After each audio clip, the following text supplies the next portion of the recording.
Black magic থেকে মানুষকে রক্ষা করার জন্য পরীক্ষিত এবং অনেক বড় উপকারী ফরজ 5 ওয়াক্ত নামাজের পর ওয়াজিব নামাজের পর সবচাইতে মর্যাদাপূর্ণ সুন্নাত বা নফল নামাজ কোনটা? তাহাজ্জুদ। তাহাজ্জুদের চাইতে আর কোনো ফজিলতপূর্ণ নামাজ ফরজ এবং ওয়াজিবের পরে আল্লাহর জমিনে আরেকটা।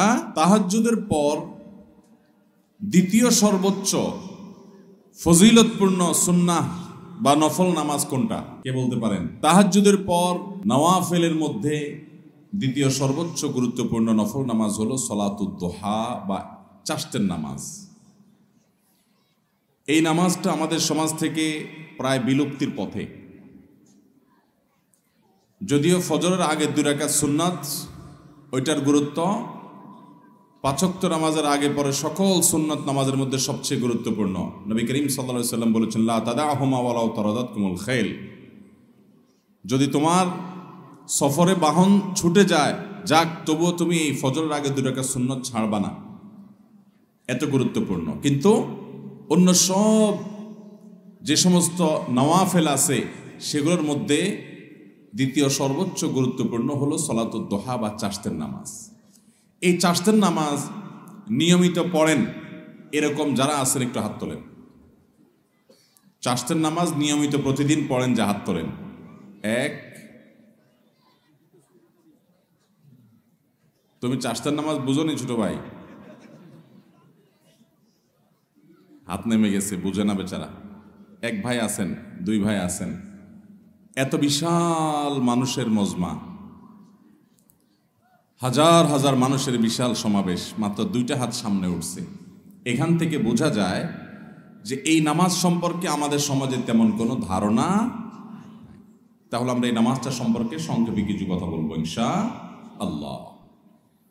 মুহতারাম হাজরিন, বুখারী মুসলিম এক যুগে বর্ণনা করেছে যে আবু হুরায়রা রাদিয়াল্লাহু তাআলা আনহু তিনি ইরশাদ করেছেন, আওসানি খলিলি বিসালাস। প্রিয় নবী সাল্লাল্লাহু আলাইহি সাল্লাম আমাকে 3টি বিষয়ের ওসিয়ত করেছেন। কয়টি বিষয় ওসিয়ত করেছেন?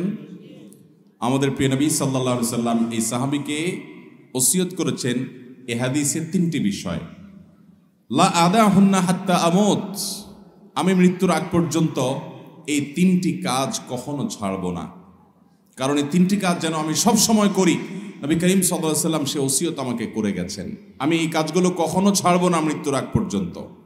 সাহাবী তার সংকল্পের কথা বলছেন। সে কাজগুলো কি? সাওমু সালাসাতি সিয়ামু সালাসাতি আইয়াম মিন কুল্লি শাহর, প্রত্যেক মাসে 3 দিন করে রোজা রাখা। প্রত্যেক মাসে 3 দিন করে কি রাখা? চান্দ্র মাসের 13, 14, 15 যেগুলোকে আইয়ামে 20 বলা হয়। নবী করিম সাল্লাল্লাহু আলাইহি সাল্লাম নিয়মিত রোজাগুলো রাখতেন। এই রোজাগুলো সেহের এবং ব্ল্যাক ম্যাজিক থেকে মানুষকে রক্ষা করার জন্য পরীক্ষিত এবং অনেক বড় উপকারী। আমাদের সমাজে ঘরে ঘরে আজকাল ব্ল্যাক ম্যাজিক এবং জাদুগ্রস্ত রোগী পাওয়া যায়। রোগী নিজেও জানে না, রোগীর আত্মীয় স্বজন যারা আছেন তারাও অনেক সময় জানেন না যে এখানে ব্ল্যাক ম্যাজিক করা হয়েছে। সাধারণ রোগ মনে করে তার জন্য দৌড়ঝাঁপ করেন। এই ব্ল্যাক ম্যাজিকের রোগীদের চিকিৎসার জন্য চান্দ্র মাসের 13, 14, 15 এই দিনগুলোতে রোজা রাখার কোনো বিকল্প নাই। আর যারা সেফে থাকতে চান, নিরাপদে থাকতে চান, ব্ল্যাক ম্যাজিক কাজ করবে না। কেউ শত্রুতা করে আপনার বিরুদ্ধে ব্ল্যাক ম্যাজিক করবে, কালো জাদু করবে, তাবিজ কবজ কবিরাজ দিয়ে আপনার ক্ষতি করার চেষ্টা করবে, আপনার কোনো ক্ষতি করতে পারবে না। সকাল সন্ধ্যার দোয়াগুলো পড়বেন আর সেই সাথে এই চান্দ্র মাসের 13, 14, 15 এই দিনগুলোতে রোজা রাখবেন। তো সাহাবীকে নবী করিম সাল্লাল্লাহু আলাইহি সাল্লাম 3 দিন প্রতি মাসে রোজা রাখতে বলেছেন। সেটা এই 3 দিন হতে পারে বা যে কোনো দিনও হতে পারে। এটি হলো প্রথম ওসিয়ত। দ্বিতীয় কি? ওয়াসসালাতুদ দুহা, চাশতের নামাজ যেন আমি কখনো না ছাড়ি। নবী সাল্লাল্লাহু আলাইহি সাল্লাম আমাকে ওসিয়ত করেছেন। ওসিয়ত সাধারণ উপদেশ না, ওসিয়ত হলো মনের গভীর থেকে নিংড়ানো উপদেশ, যেটা কখনো ছাড়বা না। পরম আপনজনদেরকে মানুষ ওসিয়ত করে। নবী সাল্লাল্লাহু আলাইহি সাল্লাম তার সাহাবীকে ওসিয়ত করেছেন যে প্রতি মাসে 3 দিন নফল রোজা রাখা, এটা ছাড়বা না। আর চাশতের নামাজ কখনো ছাড়বা না। এই হাজার হাজার মানুষের সমাবেশ, না হলেও 30-40 হাজার মানুষ হবে। এত মানুষের মধ্যে মাত্র 2 জন লোক হাত তুলেছেন। নবী করিম সাল্লাল্লাহু আলাইহি সাল্লাম যেটা সাহাবীকে ওসিয়ত করে গেছেন, এই চাশতের নামাজ কি এর সম্পর্কে যদি আমি এখন প্রশ্ন রাখি, 80% মানুষ আমার ধারণা এটা বলতেই পারবে না যে এটা কোন নামাজ কখন পড়ে। আর এই কারণে এই বিলুপ্ত হয়ে যাওয়া আমলটিকে পুনর্জীবন দেওয়ার জন্য, পুনঃপ্রতিষ্ঠা করার জন্য আমি এই বিষয়ে কথা বলতে চাই। আল্লাহ রাব্বুল আলামিন আমাদেরকে এটা পুনরায় প্রতিষ্ঠা করার তৌফিক দান করুন। তৃতীয় যে ওসিয়ত করেছেন নবী সাল্লাল্লাহু আলাইহি সাল্লাম তাকে, সেটা হলো ওয়ানাউমুন আলা বিত্রিন, এবং বিতরের নামাজ পড়ে যেন আমি রাতে শুই। যারা তাহাজ্জুদ পড়বে নিশ্চিত আছেন বা প্রবল সম্ভাবনা আছে, জোরালো তার সম্ভাবনা আছে, তারা তাহাজ্জুদের পরে বিতির পড়বেন, ঠিক আছে।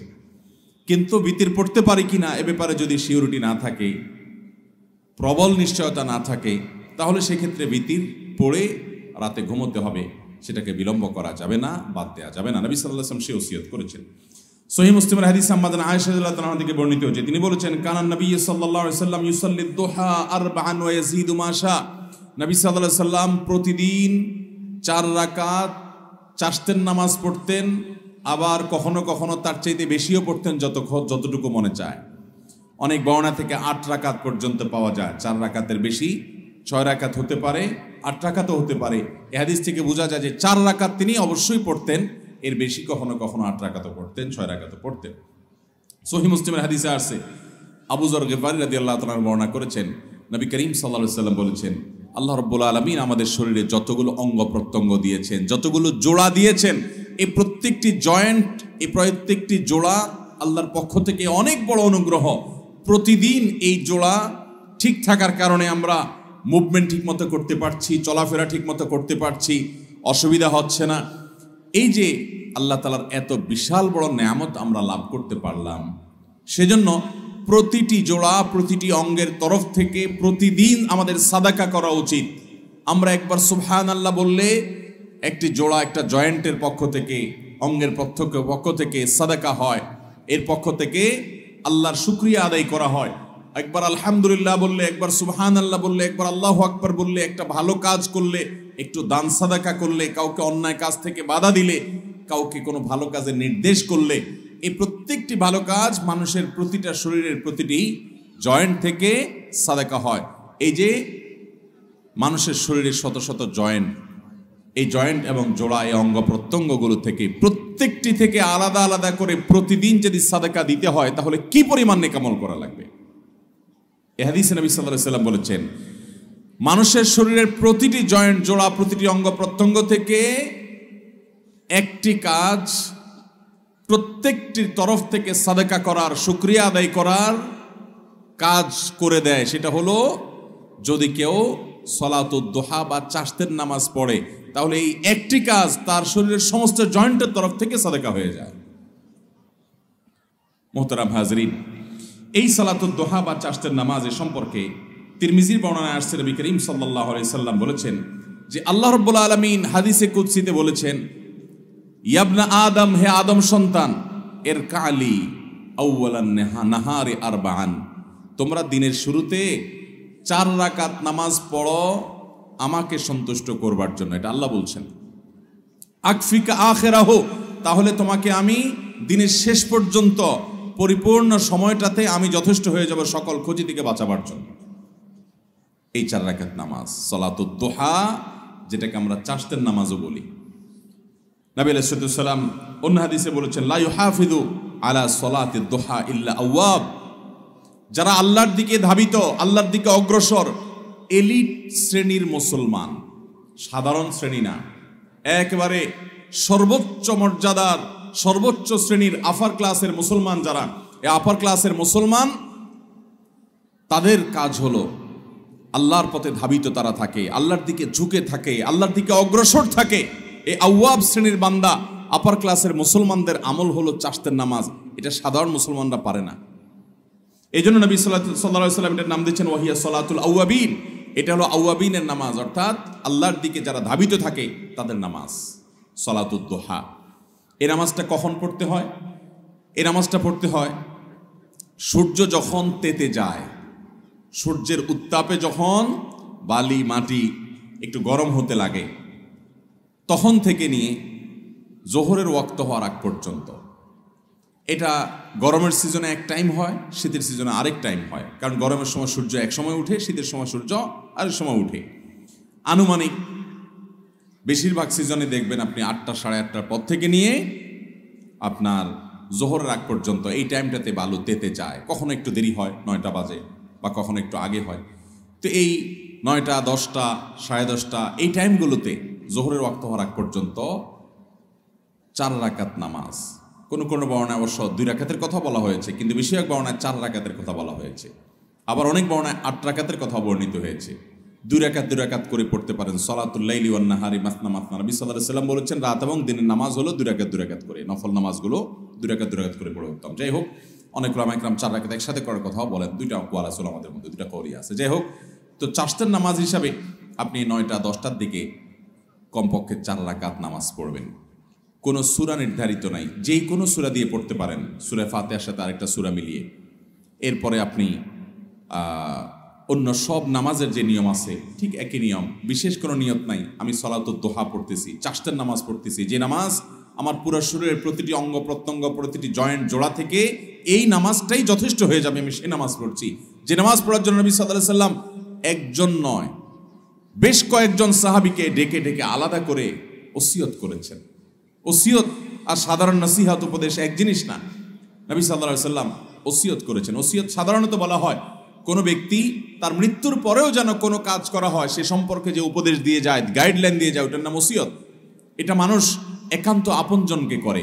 আমাদের প্রাণের নবী সাল্লাল্লাহু আলাইহি সাল্লাম তার একাধিক সাহাবীকে, বেশ কয়েকজন সাহাবীকে ওসিয়ত করে গেছেন যে এই নামাজ কখনো ছাড়বা না। যে নামাজ নবী সাল্লাল্লাহু আলাইহি সাল্লাম সাহাবীদেরকে ওসিয়ত করে গেছেন আদায় করার জন্য, এই 40-50 হাজার মানুষের এত বিশাল সমাবেশে 5 জন মানুষও পাওয়া যায়নি সেই নামাজটা আমরা পড়ি। এই নামাজটা ভাইয়েরা আমার নিয়মিত পড়তে না পারি, অন্তত সপ্তাহে 1-2 দিন হলেও, মাঝে মধ্যে হলেও আদায় করবো ইনশাআল্লাহ। ভাইয়েরা আমার, এই সমস্ত নফল নামাজগুলো ফরজ নামাজের ঘাটতি পূরণ করবে। কিয়ামতের ময়দানে 5 ওয়াক্ত ফরজ নামাজ তো পড়তেই হবে প্রতিদিন। এই নামাজে যদি ত্রুটি বিচ্ছুতি দেখা যায়, নফল নামাজ দিয়ে আল্লাহ রাব্বুল আলামিন ফরজের ঘাটতিগুলো পূরণ করবেন। বিশেষ করে এই সমস্ত নফল নামাজের ইহতিমাম, এগুলোর গুরুত্ব যখন মুসলমানরা দিতে থাকবে, তখন আল্লাহর সাথে তাদের একটা বিশেষ সম্পর্ক হবে। আজকে আল্লাহর সাথে আমাদের কোনো সম্পর্ক নাই, আমরা দোয়া করি মনোযোগ নাই, নামাজ পড়ি মনোযোগ নাই, স্বাদ পাই না, তৃপ্তি পাই না, আল্লাহর সাথে কোনো কানেকশন নাই। আল্লাহর সাথে কথা বলে একটা তৃপ্তি আছে ভাই। আপনি যদি তাহাজ্জুদ পড়তে ভোর রাতে উঠেন, আপনি যদি চোখের পানি ফেলে আল্লাহর সাথে একটু কথা বলেন, আপনি অনুভব করবেন যে পৃথিবীতে সবচেয়ে সুখকর সময়গুলো আপনি পার করছেন আল্লাহর সাথে কথা বলতে গিয়ে, আল্লাহর কাছে তওবা করতে গিয়ে। এমনকি আল্লাহর ভয়ে আপনি কাঁদছেন, সেটাও আপনার কাছে উপভোগ্য হবে যদি আপনি তাহাজ্জুদের সময় কেঁদে দেখেন। তাহাজ্জুদ পড়ার সময় ঘুম থেকে উঠে নিরালা এবং নিরিবিলি পরিবেশে যখন একাকী 2 রাকাত 4 রাকাত নামাজ পড়ে সিজদায় এবং দুহাত প্রসারিত করে আল্লাহর কাছে দোয়া করেন। আল্লাহ তাআলা আমাদেরকে এই গুরুত্বপূর্ণ আমলগুলোকে সারা জীবন আঁকড়ে ধরে রাখার তৌফিক দান করুন। চেষ্টা করব তো ইনশাআল্লাহ। ভাইরা আমার, এই চারটার নামাজ সালাতুদ দোহা, এটা আমাদের সমাজে সবচেয়ে বেশি কঠিন হয়ে গেছে। এর বিশেষ কারণ একটি, যে আমাদের 9টা 10টা এটা হলো কাজের ভয়ঙ্কর সময়, অফিসে দৌড় দেওয়ার সময়, মহিলাদের রান্নাবাড়া পুরোদমে করার সময়, ছেলে মেয়েদের স্কুল কলেজে যাওয়ার সময়। এই জন্য আমরা অনেকে এটা পড়তে পারি না। অথচ আমরা এই টাইমে অন্যান্য অনেক কাজ করি। এই কাজের ফাঁকে 4-5 মিনিট সময় বের করা, 5-10 মিনিট সময় বের করা কঠিন কিছুই না। এর জন্য দরকার হলো প্রতিজ্ঞা, এর জন্য দরকার হলো দৃঢ় প্রত্যয়। নবী আলাইহিস সালাম সাধারণত এই নামাজ কখনো ছাড়তেন না। সবসময় এই সালাতুদ দোহা পড়ার চেষ্টা করবো তো ইনশাআল্লাহ। অন্য কোনো নফল নামাজ, অন্য কোনো সুন্নাহ এইভাবে পরিত্যক্ত হয় নাই আমাদের সমাজে। নামাজের মধ্যে যত সুন্নাত নামাজ আছে, যে নামাজগুলো নবী সাল্লাল্লাহু আলাইহি ওয়াসাল্লাম পড়তেন, সেগুলোই সুন্নাত। এই নামাজকে আপনি নফল নিয়ত করলে পড়লেও হয়ে যাবে। আর এটা নবী সাল্লাল্লাহু আলাইহি ওয়াসাল্লাম পড়েছেন, সেই হিসাবে সুন্নত বলা যায় এটাকে। নফল মানে অতিরিক্ত ফরজ ওয়াজিবের বাইরে, সেই হিসাবে। তো অন্য কোনো সুন্নাহ নামাজের মধ্যে এত বেশি পরিত্যক্ত হয়নি আমাদের সমাজ থেকে, এই আমলটা যত বেশি পরিত্যক্ত। সলাতুদ দোহা আর সলাতুল ইশরাক, একটা হলো সলাতুল ইশরাক। আলহামদুলিল্লাহ এই নামাজটা অনেকেই পড়েন, এবং এই নামাজটা পড়ার তুলনামূলক সহজ, কারণ ফজর নামাজের পরে সূর্য ওঠার 15-20 মিনিট পর থেকে এই নামাজ পড়া যায়, চাইলেই পড়া যায়, 2 রাকাত 4 রাকাত নামাজ পড়া যায়। যদি ফজর নামাজের পরে কেউ নিজ জায়গায় বসে থেকে জিকির আজকার তাসবিহ তেলাওয়াত ইত্যাদি করতে থাকে এবং এরপরে সূর্য ওঠা কিছুক্ষণ পর অর্থাৎ 20 মিনিট পর যদি কেউ এই নামাজ পড়ে সালাতুল ইশরাক, তো আল্লাহ রাব্বুল আলামিন তাকে একটা পরিপূর্ণ, আল্লাহর কাছে পূর্ণাঙ্গ হজের সওয়াব আল্লাহ তাআলা দান করে। পরিপূর্ণ আল্লাহ রাব্বুল আলামিন বাইতুল্লাহ জিয়ারতের সওয়াব আল্লাহ তাআলা তাকে দান করবেন। অতএব ভাইরা আমার, এই সালাতুদ দুহা সালাতুল ইশরাক আদায় করব তো ইনশাআল্লাহ। অনেক মুহাক্কিক উলামা ইকরাম সালাতুদ দুহার ইশরাককে একই নামাজ বলেছেন, তবে নবী রাসূল সাল্লাল্লাহু আলাইহি ওয়াসাল্লামের হাদিস থেকে দেখলে বোঝা যায় যে সালাতুল ইশরাকটা হলো সূর্য ওঠার পর 20 মিনিট পরেই, আর সালাতুদ দুহাটা হলো আরও কিছুক্ষণ পরে।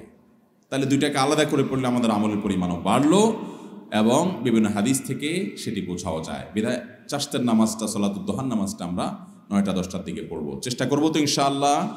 কারা কারা নিয়ত করেছেন যে অন্তত মাঝে মধ্যে হলেও পড়বেন? দাঁড়ান, হাত তোলেন। আল্লাহ তাআলা আমাদের সমস্ত হাতগুলা কবুল আর মঞ্জুর করুন। আল্লাহ আমাদের সবাইকে আমল করার তৌফিক দান করুন। জাযাকুমুল্লাহু খায়রা।